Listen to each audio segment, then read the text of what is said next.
another double. Yeah.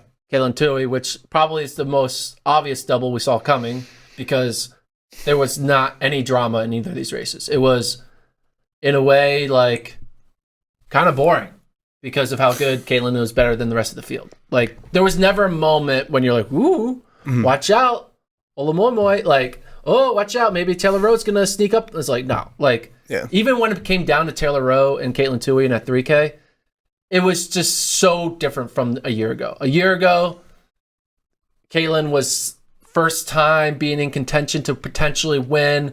She's striving for every last meter. Here, it was more just like a regular day at the work, regular day at the job. She's like, I'm going to come here. I'm clearly better than everyone. I've run the collegiate record in the 3K. I can run a 4:24 mile.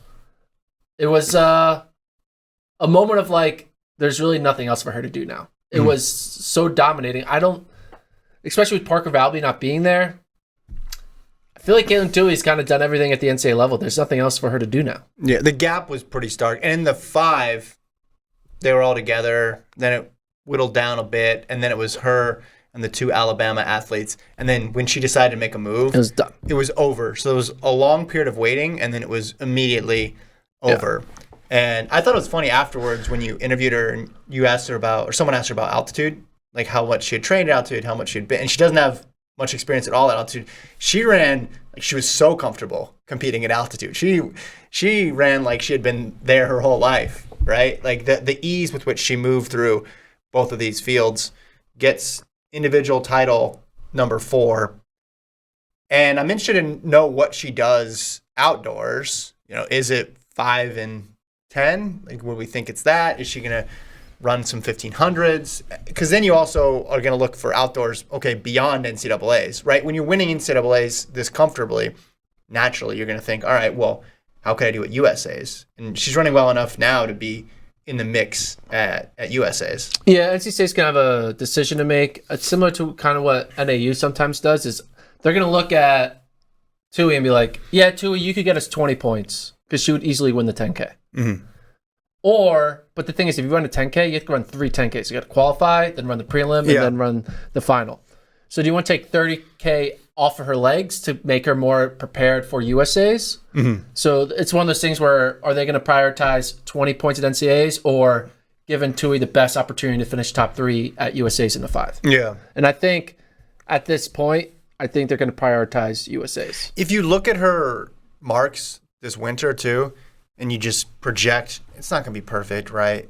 But she could get more collegiate records outdoors. Yeah. She gets the 15, the 5. She could get the 10 if she wanted to. Exactly. That's the other part of it. Maybe. Hell, throw her in the steeple. Maybe they want to go after some records, and I think she's good enough to where she could do that without it sacrificing her being fresh at the end of the year. Well, the thing is the 10K. It's will she or won't she? She's never run the 10K, right? I don't think so, no. I mean, people would want to watch that, Katelyn Tuohy in 10K.